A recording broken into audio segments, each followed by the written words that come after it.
Hello, dear future doctors. Welcome to you at NEET Gurukulam Educational Channel. Dear future doctors, today we are going to discuss human reproduction or human reproduction through PYQ.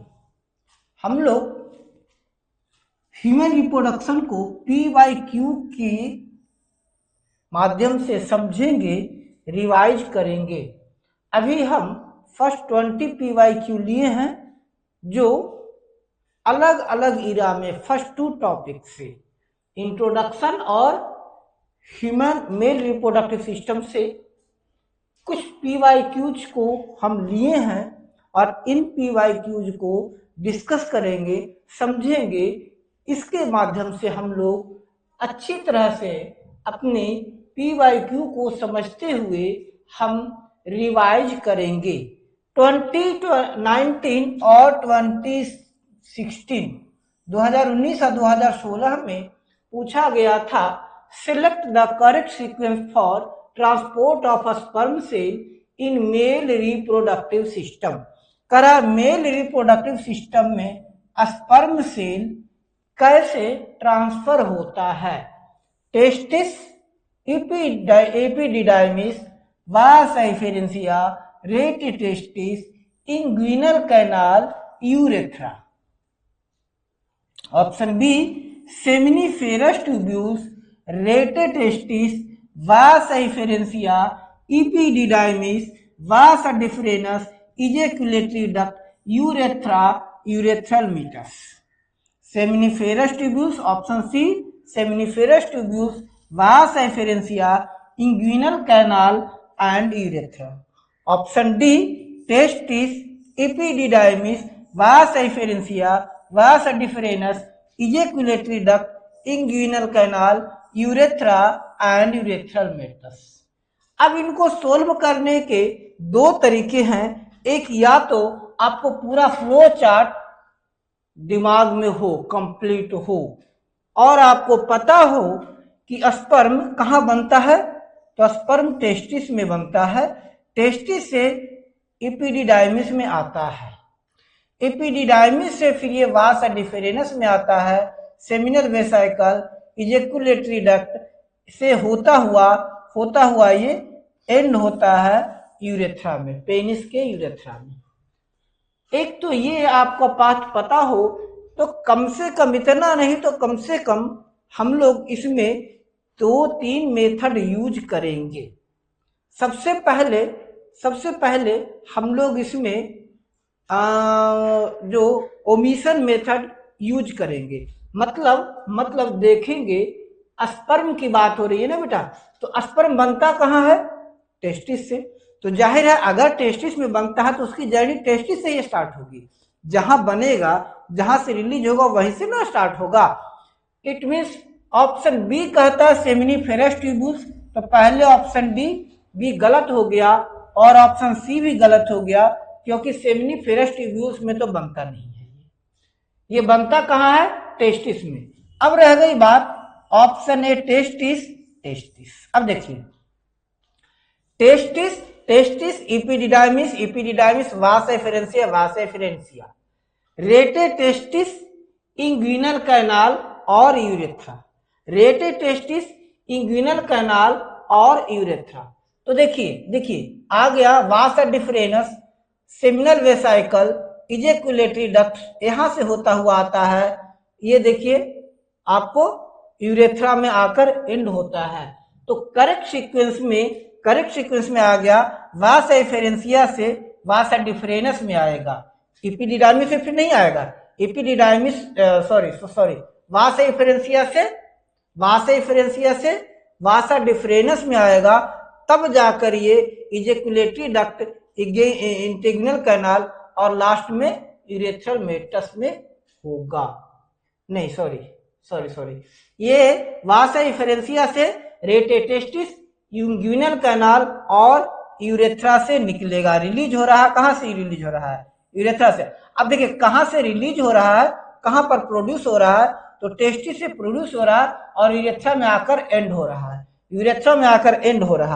और यहाँ पर urethra के बाद फिर urethral Maytas में है, तो ये डी ऑप्शन भी गलत हो गया, क्योंकि आप देख रहे हैं यूरेथ्रा से क्या हो रहा है, बाहर निकल जा रहा है।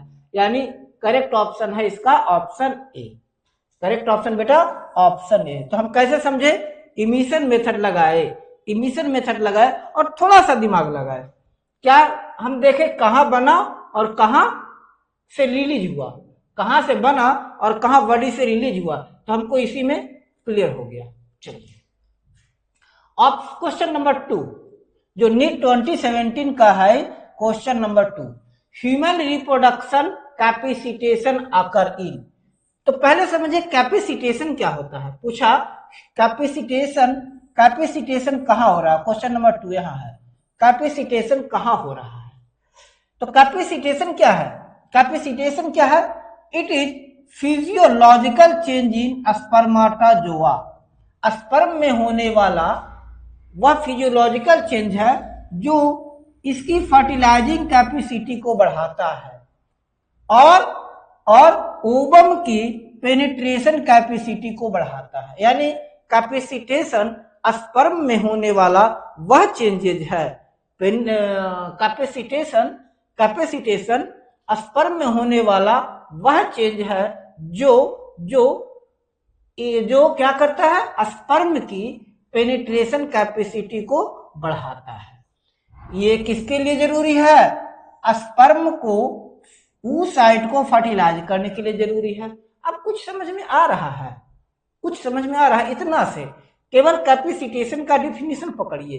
कैपेसिटेशन क्या होता है, स्पर्म में होने वाला वह चेंज जो ओवम को फर्टिलाइजेशन कैपेसिटी को बढ़ा देता है।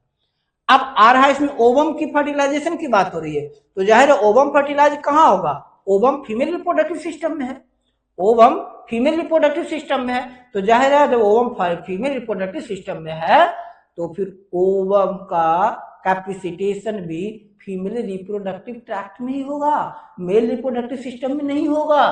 तो सबसे पहले एपिडिडाइमिस फीमेल रिप्रोडक्टिव सिस्टम का पार्ट है, इसलिए मेल रिप्रोडक्टिव सिस्टम का पार्ट है, गलत हो गया।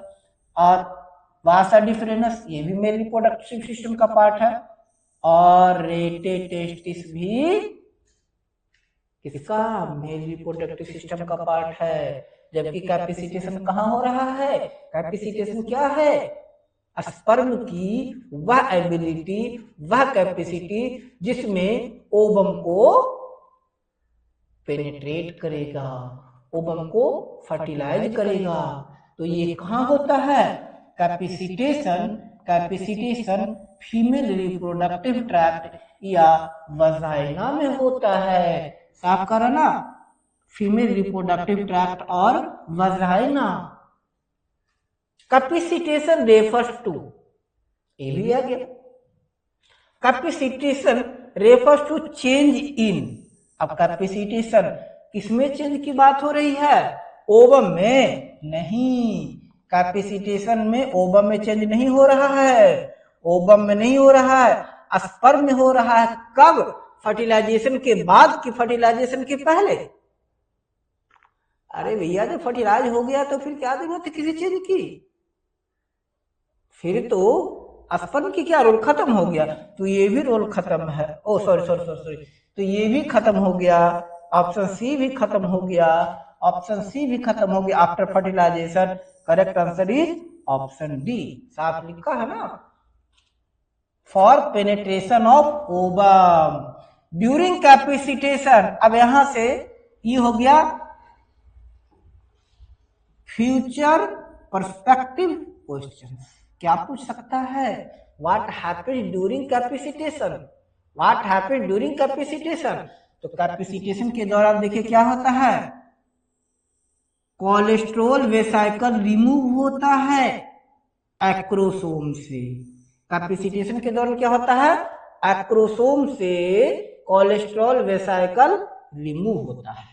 अच्छा इपिडिडाइमिस आया है ना टर्म, इपिडिडाइमिस क्या है, एपिडिडाइमिस की बात हो रही है, तो वह ट्यूब है जो टेस्टिकल्स और वास डिफरेंस को जोड़ता है। इपिडिडाइमिस ये ट्यूबुलर स्ट्रक्चर है जो टेस्टिस को किससे जोड़ रहा है, वास डिफरेंस से। ये भी पूछ सकता है, आप ये भी ध्यान रखिएगा। क्या, epididymis, which of the following correct for epididymis. तो इपिडिडाइमिस किसको कनेक्ट करता है, टेस्टिस और वास डिफरेंस को, टेस्टिस और वास डिफरेंस को। चलिए नेक्स्ट क्वेश्चन 2014 का क्वेश्चन है ये। Shared terminal duct of reproductive and urinary system in human male is. Human male में पाया जाने वाला कौन सा ऑर्गन रिप्रोडक्टिव और यूरिनरी सिस्टम दोनों के लिए टर्मिनल डक्ट का काम करता है, मतलब दोनों वहां जाकर खत्म हो जाता है, दोनों वहां जाकर खत्म हो जाता है। चलिए फिर इस डायग्राम पर आते हैं, इस डायग्राम पर आते हैं। देखिए क्या हो गया, ब्लैडर यूरिनरी सिस्टम का पार्ट है, ये यूरिनरी सिस्टम का पार्ट है, और ब्लैडर से ये क्या रहा है, यूरेथ्रा आ रहा है। क्या रहा है, यूरेथ्रा, यूरेथ्रा आ रहा है, यूरेथ्रा आ रहा है। अच्छा ये यूरेथ्रा आ रहा है ना। अच्छा अब क्या हो रहा है, ये देखिए यहां से क्या आ रहा है, seminal vas deferens. Vas deferens कहाँ आकर मिला, सेमिनल वेसाइकल्स में, तो यहां आकर दोनों आपस में मिल रहा है, ठीक है। और ये दोनों टर्मिनेट कहाँ हो रहा है, पेनिस में आकर टर्मिनेट हो रहा है। तो ऑप्शन है यूरेथ्रा, यूरेटर, वास डिफरेंस और वास एफेरेंसिया। तो यूरेथ्रा क्या है, सबसे पहले देखिए समझते हैं यूरेथ्रा क्या है। तो यूरेथ्रा ट्यूब है जो यूरिनरी ब्लैडर और जेनाइटल को कनेक्ट करता है। क्या रोल है, यूरिन किडनी के एक्सक्रीटरी फ्लूइड या यूरिन को रिमूव करता है यूरेथ्रा। सब कुछ समझेंगे बेटा, सब कुछ समझेंगे। सिर्फ ये इस क्वेश्चन को आंसर दे देना हमारा उद्देश्य नहीं है, वो तो काफी सारे, वो तो मार्केट में भी अवेलेबल है इसके आंसर। नहीं, इसको एक्सप्लेन करिए, हर ऑप्शन पर विचार कीजिए। यानी पॉसिबिलिटी है कि अगर आपसे पूछ रहा है shared reproductive and urinary system, इसका मतलब क्या है, यूरेथ्रा है ना, यूरेथ्रा है, इसका आंसर तो यूरेथ्रा है, यूरेथ्रा है। लेकिन यूरेथ्रा क्यों आगे पूछ सकता है, नॉट कर दे सकता है ना, नॉट कर दे सकता है, या urethra travels through which of the following is correct for urethra. सिर्फ यूरेथ्रा की बात करिए, which of the following is correct for urethra. A, it act as both urinary and act as common duct for urinary system and reproductive system. B, urethra carries semen as well as urine. C, both D, none of these. तो आगे भी समझिए क्या कहता है, urethra, यही देख urethra connect A urinary bladder to genital, B testis to genital, है ना, सी इपिडिडाइमिस टू जेनाइटल, कुछ भी दे सकता है।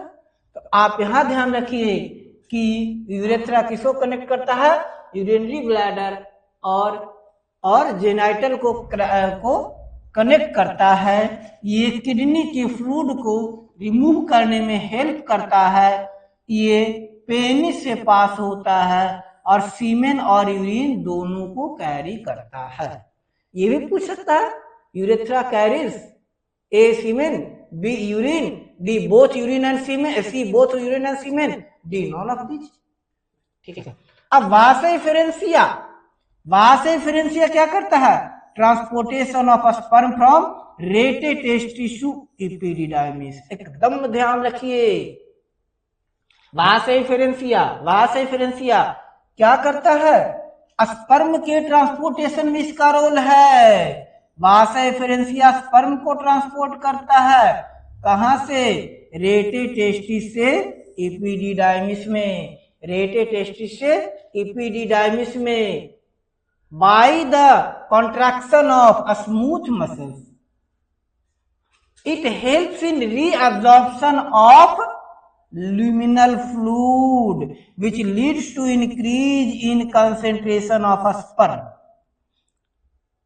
before entering epididymis.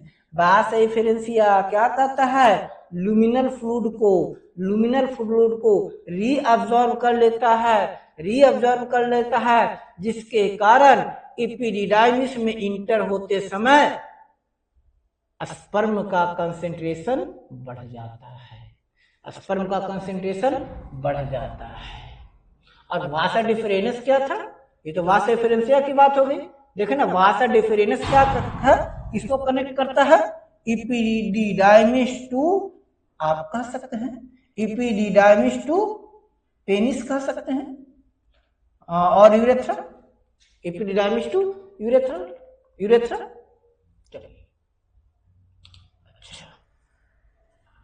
चलिए आगे। अब 2012 का क्वेश्चन, नीट 2012 का question, Leydig cell present in human body are secretory source of.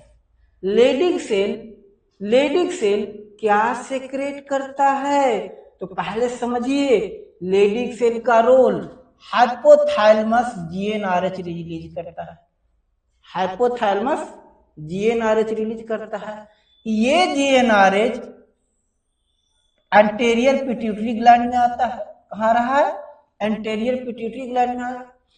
GnRH anterior pituitary gland को एलएच रिलीज करने के लिए, ल्यूटेनाइजिंग हार्मोन रिलीज करने के लिए इन्फोर्स किया, ल्यूटेनाइजिंग हार्मोन रिलीज करने के लिए बूस्टअप किया। अब ये एलएच के कारण, एलएच क्या किया, लेडिंग सेल को रिलीज करवाया, तो अब ये लेडिंग सेल क्या रिलीज कर रहा है, तो आ रहा है क्या, टेस्टोस्टेरोन। आगे आप समझिए क्या कहता है, ऑप्शन में है प्रोजेस्टेरॉन, तो प्रोजेस्टेरॉन तो फीमेल रिप्रोडक्टिव सिस्टम का पार्ट है ना, ओवरी से रिलीज होता है। इंटेस्टिनल म्यूकस, इंटेस्टाइन में है इंटेस्टिनल म्यूकस, तो ल्यूटेनाइजिंग ग्रेनुलोसा से, है ना, ल्यूटेनाइजिंग ग्रेनुलोसा क्या रिलीज करता है, प्रोजेस्टेरॉन। कौन रिलीज करता है, ल्यूटेनाइजिंग ग्रेनुलोसा, ल्यूटेनाइजिंग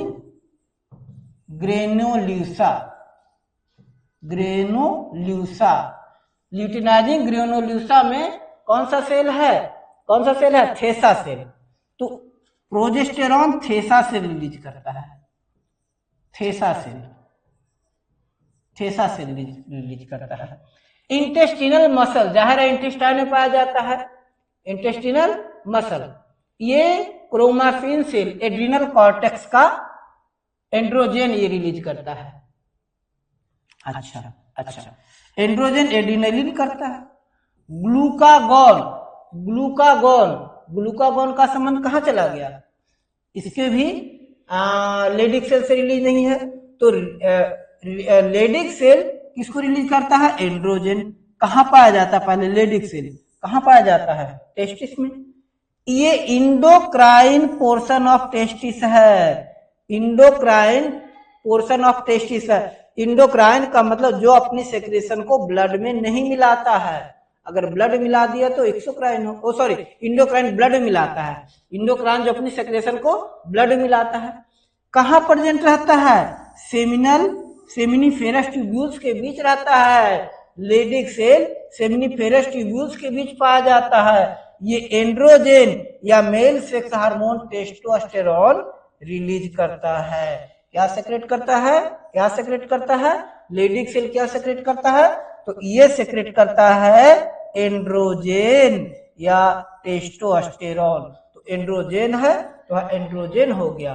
ग्लूकागॉन तो आपको ग्लूकोज में हो गया ना, ग्लूकोज के लिए ग्लूकागॉन आप पढ़े हैं, इंटेस्टाइनल इश्यू भी नहीं है, इंटेस्टाइन की भी बात नहीं हो रही है, ठीक है।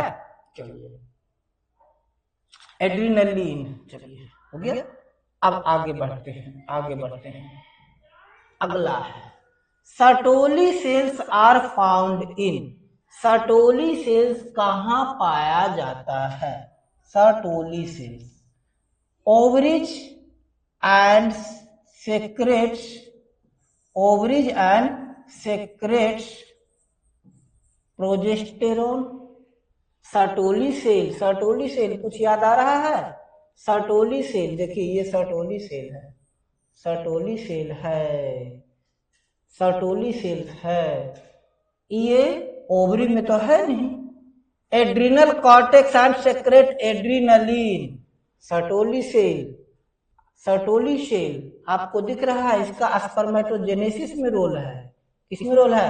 स्पर्मेटोजेनेसिस में, यानी सेमिनिफेरस ट्यूब्यूल्स में। और स्पर्मेटोजेनेसिस कहाँ होता है? सेमिनिफेरस ट्यूब्यूल में। तो ये एड्रिनल कॉर्टेक्स में भी नहीं है। एड्रिनल कॉर्टेक्स कहाँ पाया जाता है? एड्रिनल, एड्रिनल ग्लैंड कहाँ पाया जाता है? अबव किडनी, किडनी के ऊपर, अबव किडनी। और जब किडनी के ऊपर आ गया तो फिर एड्रिनल ग्लैंड सेक्रेट करता है, जो एग्रेसिवनेस को कंट्रोल करता है। पैंक्रियाज एंड सेक्रेट कोलेस्ट्रोल, इसका भी रोल नहीं है। जबकि सर्टोली सेल का सीधा संबंध है किससे? सेमिनिफेरस ट्यूब्यूल से। सर्टोली सेल का संबंध सेमिनिफेरस ट्यूब्यूल से है, जो क्या करता है? जर्म सेल को न्यूट्रिशन प्रोवाइड कराता है। ध्यान रखिएगा। चलिए आगे। Which of the following is false in respect to viability of mammalian sperm? 2012 में पूछा है। हम इसीलिए डिस्कस करते। एक चीज और ध्यान रखिएगा कि नीट या कोई भी कॉम्पिटिटिव एग्जाम अमूमन 10 साल 15 साल पर क्वेश्चन को रिपीट करता है। क्वेश्चन को रिपीट करने का मतलब क्या करता है? उसके ऑप्शंस को। तो अगर पिछले 30 ईयर तक के क्वेश्चंस के हर एक ऑप्शन को देखा जाए, हर एक ऑप्शन को समझा जाए, हर एक ऑप्शन को एक्सप्लेन किया जाए, तो पॉसिबिलिटी है कि काफी सारे क्वेश्चंस आप आसानी से गेस कर सकते हैं। सो अभी भी समय है। अब आप सिर्फ क्या कीजिए, PYQ को पकड़िए। लास्ट 35 ईयर तक, 36 37 ईयर तक का PYQ अब मार्केट में इजीली अवेलेबल है। तो लास्ट 36 ईयर का PYQ देखिए और टॉपिक पकड़िए। कौन से टॉपिक 5 ईयर में रिपीट हो रहे हैं? टॉपिक मतलब चैप्टर नहीं, टॉपिक मतलब कौन सा। जैसे देखिए, अब देखिए इसमें क्या है? मैमेलियन स्पर्म है। कब है? 2012 में। तो देखिए इससे पहले स्पर्म पर एक क्वेश्चन कब कब रिपीट हुआ है, इसका पर भी मैं डिटेल वीडियो लाऊंगा। अब तो इतना टाइम नहीं है। अब तो वही जो 26 में दे रहे हैं वो देखिए, इनसे कुछ क्वेश्चन हो जाए तो उनको अब ये खुद करना पड़ेगा। देखिए आप PYQ को लेकर बैठिए और PYQ को लेकर देकर के देखिए कौन कौन सा टॉपिक कितने साल पर रिपीट हो रहा है। आप देखिएगा कि कुछ टॉपिक शायद 10 साल पे रिपीट होंगे, कुछ 15 साल से पर रिपीट होंगे। तो ऐसे ऐसे टॉपिक्स मिल जाएंगे।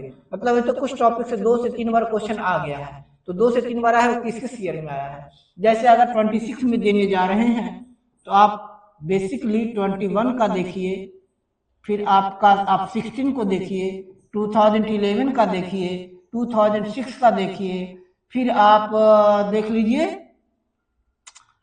फिर आप देख लीजिए 2006। उसके बाद पता चल जाए 2001 का देख लीजिए, फिर आप 1996 का देख लीजिए, 1991 में देख लीजिए।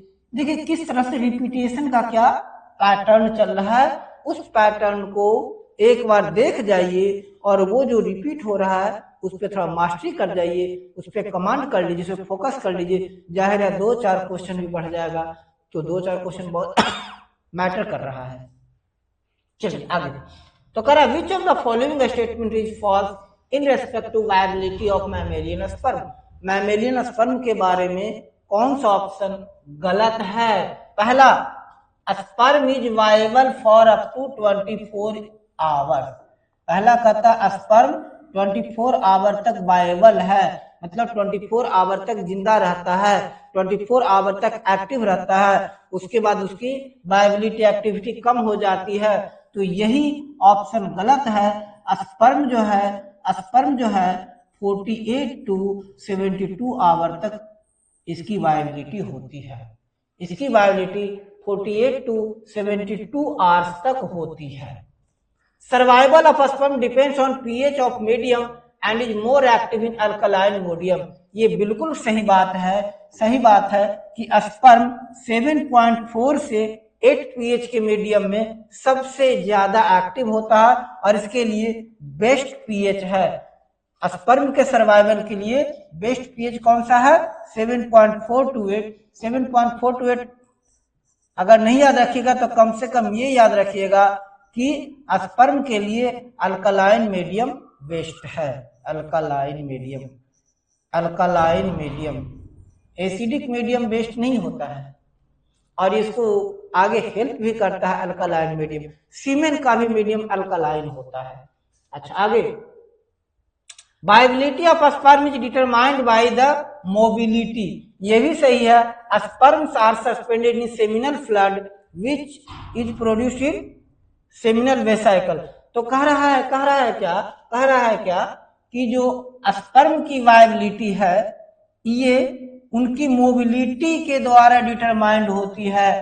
अब मोबिलिटी क्या तय करता है? उसकी हेल्थ को तय करेगा ना। जो जितना हेल्दी रहेगा उतना मोबाइल रहेगा, उतना एक्टिव होगा। मोबिलिटी मतलब एक्टिविटी। तो हम कैसे पता चलाएंगे कि स्पर्म हेल्दी है या नहीं? कैसे पता चलेंगे कि वो वायबल है या नहीं? कैसे पता चलेंगे कि वो ओवम को फर्टिलाइज करेगा या नहीं? तो हम उसकी मोबिलिटी चेक करेंगे। अगर स्पर्म की मोबिलिटी ठीक ठाक है मीन्स वो क्या करेगा? फर्टिलाइजेशन के लिए एक्टिव है, उसकी वायबिलिटी ज्यादा है। Sperm must be concentrated in a thick suspension. जो इजेकुलेशन होता है, मेल इजेकुलेशन, जो सीमेन रिलीज करता है वो सीमेन थिक येलोविश व्हाइट फ्लूइड के रूप में होता है। थिक येलोविश व्हाइट, हल्का पीलापन लिए हुए सफेद रंग का द्रव होता है सीमेन। थिक येलोविश व्हाइट फ्लूइड रहता है ताकि सो दैट जब इजेकुलेशन हो, अभी क्यों, इसका बेनिफिट क्या है? जब इजेकुलेशन हो तो सीमेन फीमेल के वेजाइना में अंदर तक चला जाए और अंदर तक जब जाएगा तो कुछ एसिडिक मीडियम को वो क्रॉस कर जाएगा जिसके कारण हेल्थ अफेक्टेड नहीं होगा स्पर्म का।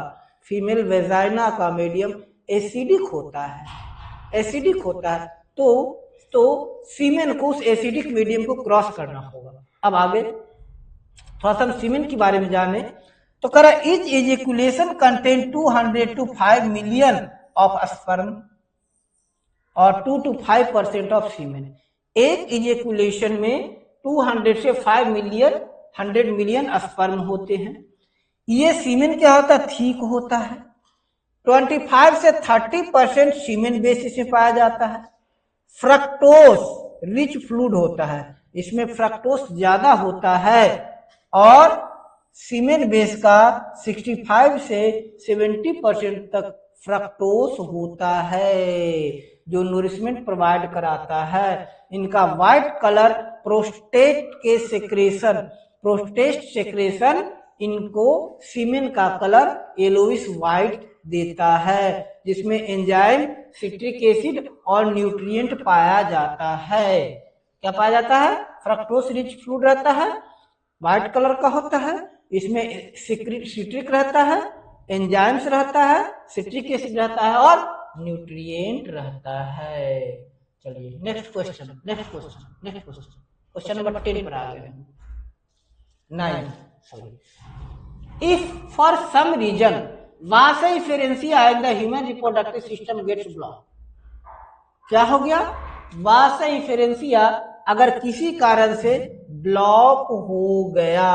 वासा डिफरेंशिया कहाँ है? ये रहा वासा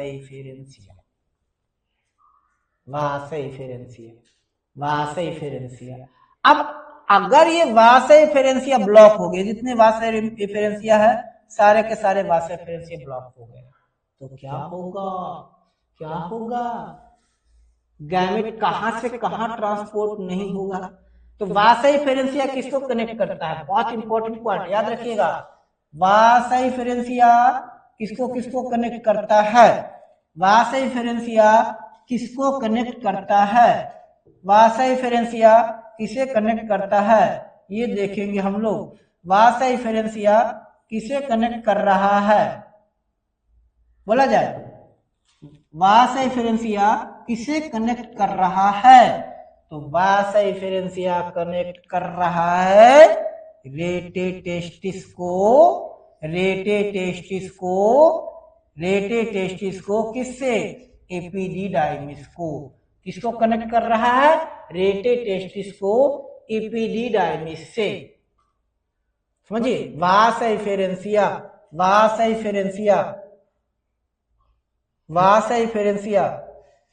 है ना, किसको कनेक्ट कर रहा है? रेटे टेस्टिस को एपिडिडाइमिस से। तो ये टेस्टिस को एपिडिडाइमिस से, एपिडिडाइमिस को वासा डिफरेंस से कनेक्ट नहीं कर रहा है। एपिडिडाइमिस वासा डिफरेंस से कनेक्ट नहीं कर रहा है।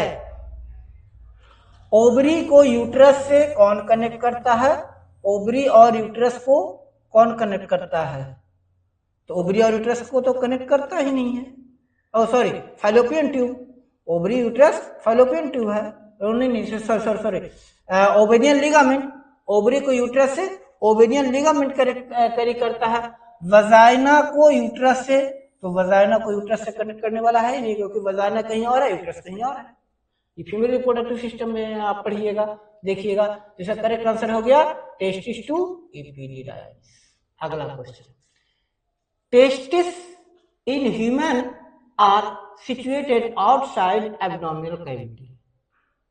ह्यूमन में टेस्टिस एब्डोमिनल कैविटी के बाहर रहता है, इनसाइड पॉच कॉल्ड स्क्रोटम।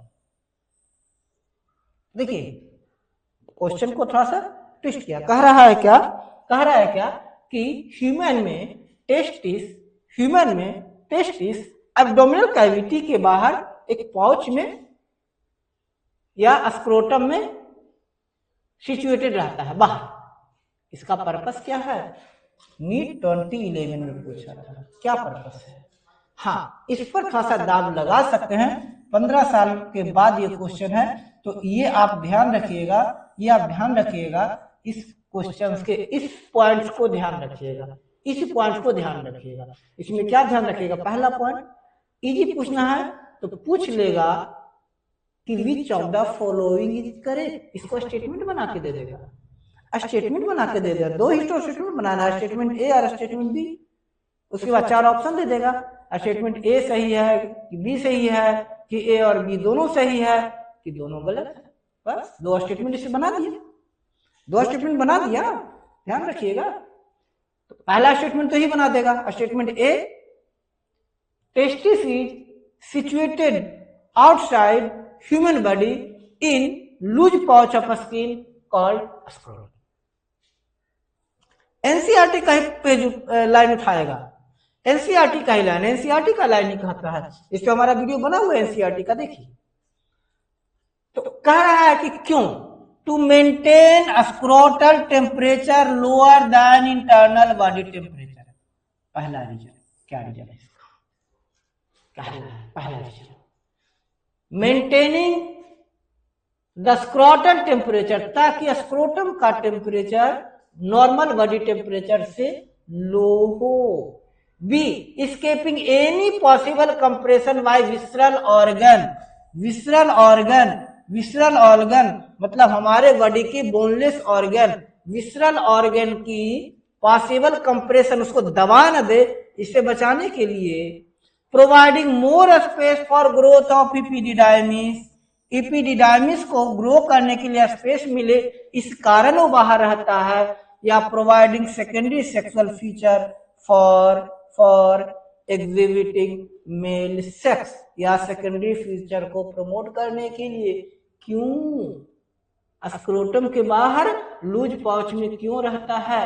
तो पहले इसका लोकेशन देखिए, ये आपका टेस्टिस है, ये हो गया पेनिस, ये है लूज पाउच ऑफ स्किन, ये है स्क्रोटम, तो बॉडी के बाहर स्क्रोटम में रहता है। स्क्रोटम क्या करता है, रोल क्या है, it regulate temperature of testis by expanding and contracting. Scrotum expand होकर या कॉन्ट्रैक्ट होकर बॉडी टेम्परेचर को मेंटेन करता है।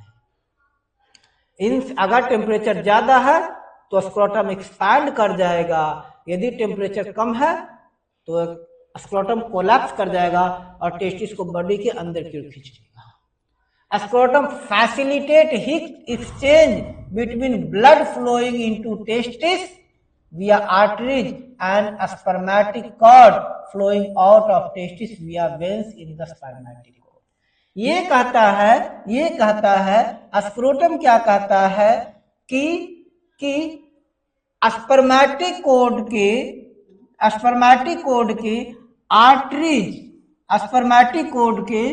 आर्टरीज और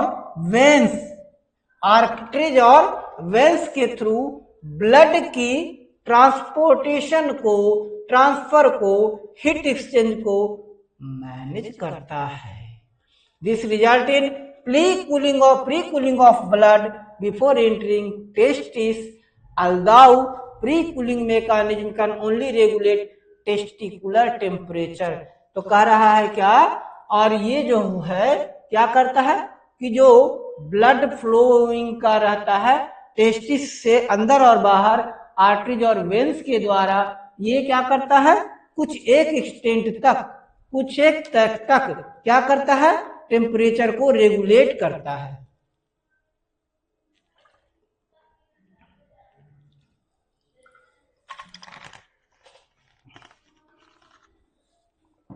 नेक्स्ट ऑप्शन है, in the situation of extreme heat scrotum's nature of cooling mechanism is insufficient. अगर बहुत ज्यादा heat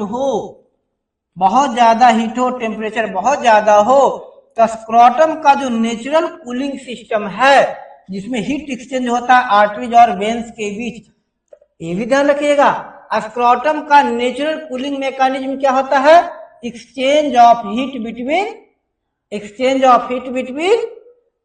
between testis and veins of spermatic cord के टेस्टिस और वेंस के बीच ब्लड के द्वारा हीट एक्सचेंज। तो ये इनएफिशिएंट होता है एक्सट्रीम हीट के केस में, that prevent rise in testicular temperature, जो टेस्टिकुलर टेम्परेचर को राइज बढ़ने से नहीं बचाता है। Increase in testicular temperature affect both quantity और क्वालिटी ऑफ स्पर्म। अगर टेम्परेचर बढ़ेगा तो स्पर्म का क्वालिटी भी घटेगा, अफेक्ट होगा, और क्वांटिटी भी अफेक्ट होगा। इसका मतलब हो गया कि जो टेस्टिस बाहर है इसका रीजन क्या हुआ, to maintain scrotal temperature lower than internal body temperature. ये लोअर बॉडी टेम्परेचर से 1 डिग्री सी से 2 डिग्री सेल्सियस तक स्क्रोटम के टेम्परेचर को कम रखने में हेल्प करता है ताकि हेल्दी स्पर्म प्रोड्यूस हो सके। चलिए क्वेश्चन नंबर 12 है, seminal plasma in human male is rich इन। पहले देखिए सेमिनल प्लाज्मा का सिचुएशन, कंपोजिशन। तो कह रहा है सेमिनल प्लाज्मा क्या है, इसमें क्या ज्यादा पाया जाता है, फ्रक्टोज, कैल्शियम और एंजाइम बहुत ज्यादा रहता है। इस चीज केवल ध्यान रखिएगा, क्या क्या, फ्रक्टोज, कैल्शियम एंड एंजाइम। यहां पे देखिए सेमिनल वेसाइकल में है फ्रक्टोज, कैल्शियम एंड एंजाइम ज्यादा रहता है। तो आंसर है फ्रक्टोज एंड कैल्शियम। ग्लूकोज तो नहीं है, ग्लूकोज सेमिनल प्लाज्मा में नहीं है, ग्लूकोज ब्लड में रहता है। ग्लूकोज और कैल्शियम कहाँ है, ये ब्लड में है। डीएनए तो सेल्स के अंदर है। टेस्टोस्टेरोन ठीक है, सीमेन में है, नहीं सॉरी, टेस्टोस्टेरोन टेस्टिस में है। राइबोसोम एंड पोटेशियम ये भी नहीं है, राइबोसोम कहाँ है? राइबोसोम कहाँ है? सेल के अंदर है। और पोटेशियम कहाँ है?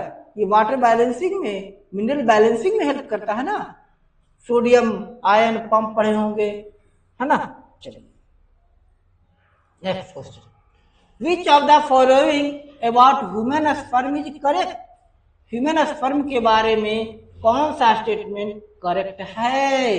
A, acrosome has conical pointed structure used for parsing and penetrating egg resulting in fertilisation.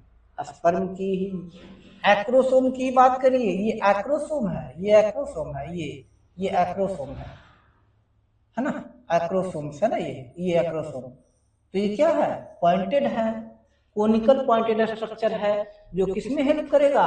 Ovum के पेनिट्रेशन में। पॉइंट कह रहा है ना, एक्रोसोम क्या है?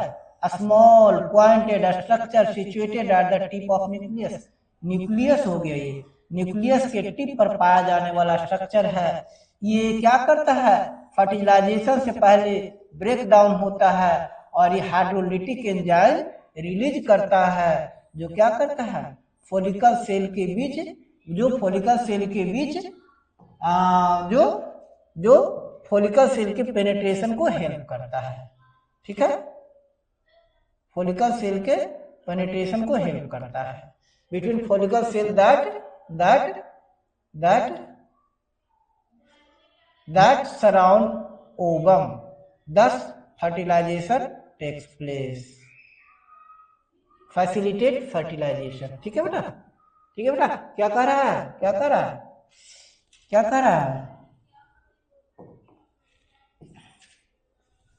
क्या कह रहा है? क्या कर रहा है? एक बार फिर से पॉइंट को समझिए, पॉइंट को समझिए। क्या कर रहा है? एक्रोसोम। एक्रोसोम क्या होता है? फर्टिलाइजेशन के पहले एक्रोसोम ये टूट जाता है, एक्रोसोम डीजेनरेट हो जाता है, एक्रोसोम डीजेनरेट हो जाता है, जिसके कारण, और ये इसमें के अंदर जो हाइड्रोलिजिंग एंजाइम है, हाइड्रोलिजिंग एंजाइम रिलीज हो जाता है, जो फोलिकल सेल को, ओवम के चारों तरफ का जो फोलिकल सेल है, चारों तरफ के फोलिकल सेल को पेनिट्रेट करने में हेल्प करता है, फोलिकल सेल में स्पर्म न्यूक्लियाई को इंटर करने में हेल्प करता है। बाकी हम इसको डिटेल से फर्टिलाइजेशन जब पढ़ेंगे तब समझेंगे। फर्टिलाइजेशन में हम लोग इसको डिटेल में समझेंगे, फर्टिलाइजेशन कैसे होता है, एक्रोसोमल रिएक्शन होता है। तो आंसर ये सही हो गया। Sperm lysins in the acrosome dissolve egg envelope facilitating fertilisation. Acrosome में पाया जाने वाला स्पर्म में एक्रोसोम में पाया जाने वाला लाइजिंग एंजाइम एग इन वाइलम को डिसॉल्व करके फर्टिलाइजेशन में हेल्प करता है। Acrosome serves as sensory structure leading to sperm towards ovum. कोई रोल इसका नहीं है, acrosome serve no particular function. ये भी गलत है, सही answer option A. Sperm lysins in the acrosome dissolve egg envelope को नहीं करता है। इसके अंदर लाइजिंग एंजाइम है जो फोलिकल सेल को, ओवम के चारों तरफ के फोलिकल सेल को क्या करता है? लाइजेस करता है, तोड़ता है और फर्टिलाइजेशन को होने में मदद करता है। ठीक है, चलिए आगे। सेमिनल प्लाज्मा अभी पढ़े थे।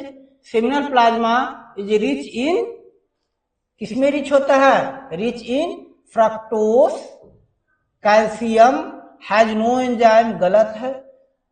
Glucose, certain enzyme but no enzyme, गलत है, एंजाइम होता है सीधा। Fructose, certain enzyme, poor in calcium, ये भी गलत है।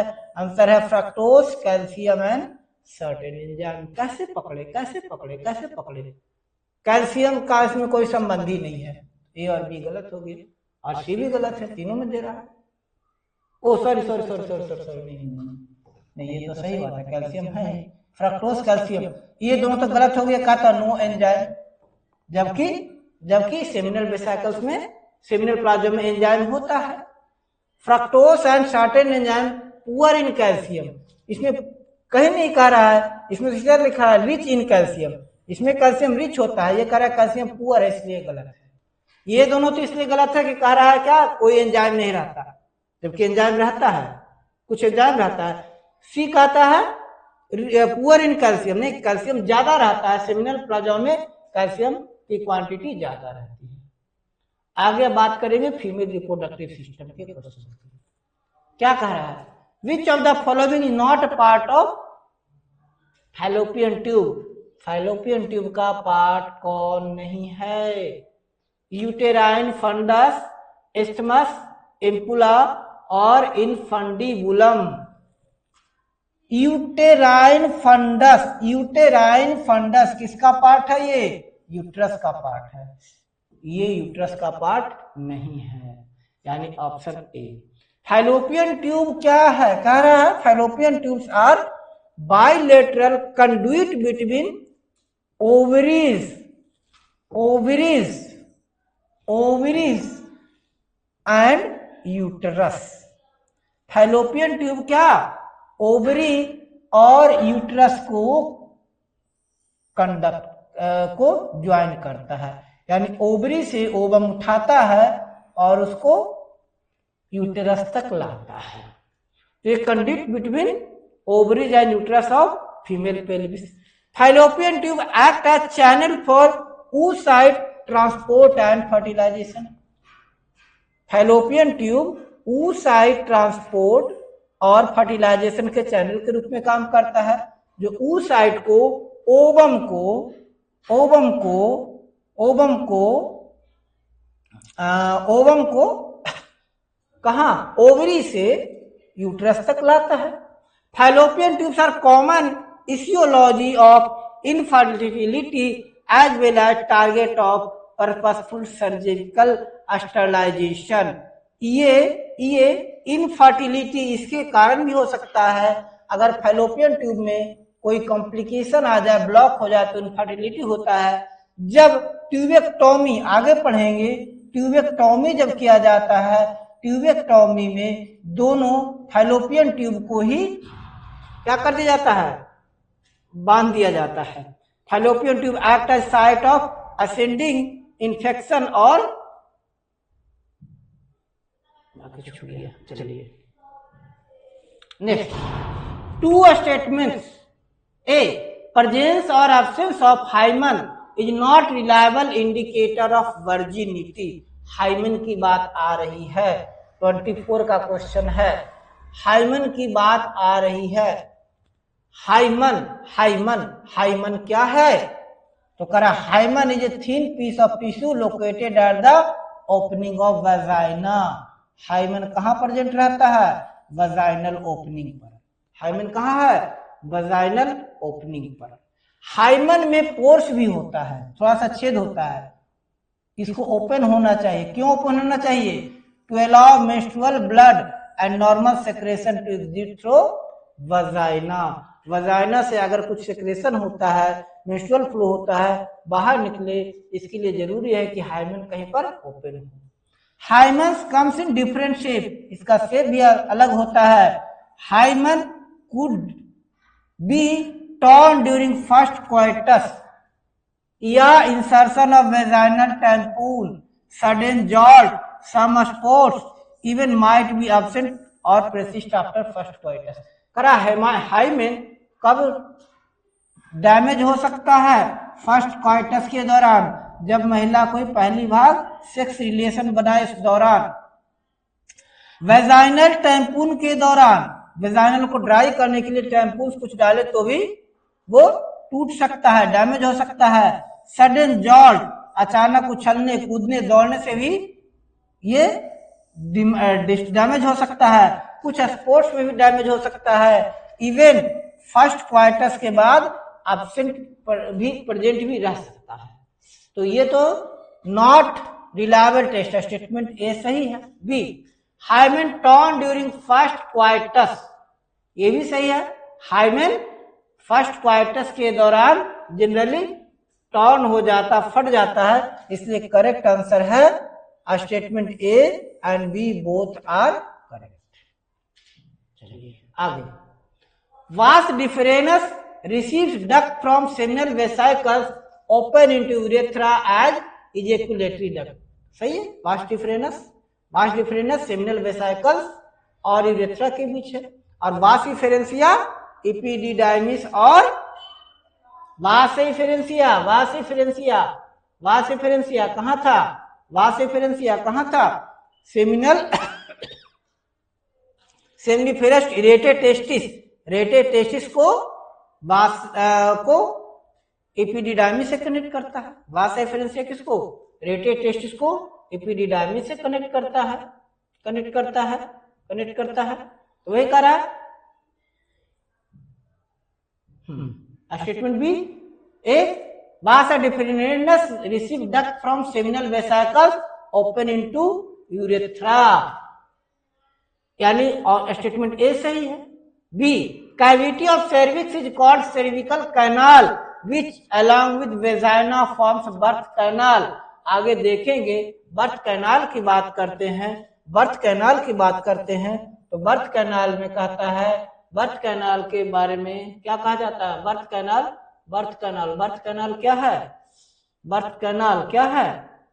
कैनाल क्या है? सर्विक्स का कैविटी है जो वेजाइना के साथ बर्थ कैनाल बनाता है। बर्थ कैनाल में इधर वेजाइना हो गया और सर्विकल कैविटी सर्विक्स है, तो सर्विकल कैविटी और वेजाइना ये दोनों मिलकर ही बर्थ कैनाल बनाता है। तो ए भी ऑप्शन सही है। तो both statement A and B are correct. आगे, components of mammary glands from proximal to dorsal 22 का क्वेश्चन है। अब देखिए प्रॉक्सिमल से डॉर्सल तक तो पहले क्या आया? Mammary tubules, alveoli, mammary ampulla, lactiferous duct, memory duct. अब सबसे पहले देखिए इसको अगर देखते हैं तो कहां से आ रहा है? यहां से। ये सबसे पहले क्या आ रहा है? ये क्या है? मेमोरी डक्ट है ना, मेमोरी डक्ट है। एल्वोली, इसमें एल्वोली है नहीं है, तो एल्वोली से कहां आएगा? मेमोरी डक्ट में, है ना। मेमोरी डक्ट से सॉरी नहीं, एल्वोली से चलेगा, एल्वोली से मेमोरी ट्यूब्यूल्स में, मेमोरी ट्यूब्यूल से मेमोरी डक्ट में, मेमोरी डक्ट से मेमोरी एम्पुला में, और फिर वहां से लास्ट में कहाँ रहा है? लैक्टिफेरस डक्ट में आ रहा है। Option D is correct. Which of the following layers in antral follicle is acellular? कौन सा एंट्रल फॉलिकल का कौन सा लेयर सेलुलर नहीं है? It is zona pellucida acellular होता है, इनमें सेल्स नहीं पाया जाता है। अब इसमें है, इनके एक बार पार्ट्स को देख लीजिए। फीमेल रिप्रोडक्टिव सिस्टम के सारे ऑर्गन्स के नेम को ध्यान में रख लीजिए। सबसे पहले ये हो गया वेजाइना, ये हो गया सर्विक्स, ये हो गया एंडोमेट्रियम। यहाँ आ जाए 4 नंबर पर तो ये ओवरी है, ओवरी के बाद ये फिम्बरी है, फिंगर लाइक प्रोजेक्शन आ गया, फिर आ गया ये फैलोपियन ट्यूब हो गया, और ये क्या हो गया? यूट्रस। चलिए अब हो गया, लास्ट ही हो रहा है, गैमेटोजेनेसिस की बात हो रही है। गैमेटोजेनेसिस में ये क्वेश्चन दिया था, 2024 का क्वेश्चन है ये। इसमें कहता है ए बी सी और डी क्या है?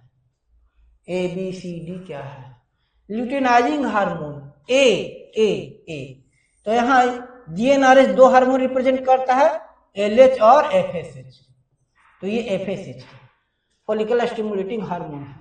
ये मेल के सर्टोली सेल पर एक्ट करता है। किस पर एक्ट करता है? सर्टोली सेल पर। तो सी तो सर्टोली सेल हो गया, लाइन याद रखिएगा। एफएसएच किस पर एक्ट करेगा? सर्टोली सेल पर। और एलएच किस पर काम करेगा? लेडिग सेल पर। LH Leydig cell, L for Leydig, F for follicle Sertoli cell बनता है। लेडिक सेल पर। लेडिक सेल क्या रिलीज करेगा? एंड्रोजन, और एंड्रोजन से स्पर्मेटिड बनेगा। अब कह रहा है एफएसएच सर्टोली सेल पर एक्ट करेगा, जो फैक्टर्स को एक्टिवेट करेगा, और यहां पर फिर स्पर्मियोजेनेसिस होगा, यानी स्पर्म प्रोड्यूस होगा, स्पर्मियोजेनेसिस होगा। आज का लास्ट क्वेश्चन है, given below two statements, primary follicle get surrounded by more layer of granulosa cells, theca cells and so fluid filled cavity antrum, now it is called secondary follicle. करा primary oocyte किससे घिरा हुआ रहता है? Granulosa cell से घिरा रहता है, इसको प्राइमरी फॉलिकल कहते हैं। प्राइमरी फॉलिकल किससे सराउंडेड रहता है? More granulosa and new theca cell called secondary follicle. Secondary follicle transform to tertiary follicle characterized by fluid filled cavity called antrum. Antrum तो कह रहा है क्या? More layer granulosa cell theca and shows fluid filled cavity antrum, now it is called secondary follicle. नहीं, antrum tertiary cell का characteristic है। Statement 1 गलत है, केवल स्टेटमेंट 2 सही है। Graafian follicle ruptures to release secondary oocyte from ovary by the process called ovulation. So thanks, that's all for today. Next episode में next 25 questions MCQ discuss करेंगे, जो हाईली यूजफुल है। इसका उद्देश्य आपका रिवीजन भी कराना है, एमसीक्यू के बहाने भी रिवाइज कीजिए, तो 2 से 3 जब रिवीजन होंगे, फैक्ट क्लियर होंगे, और हर हाल में आप नीट क्रैक करने में सक्षम होंगे। Thanks for today, thanks for this episode.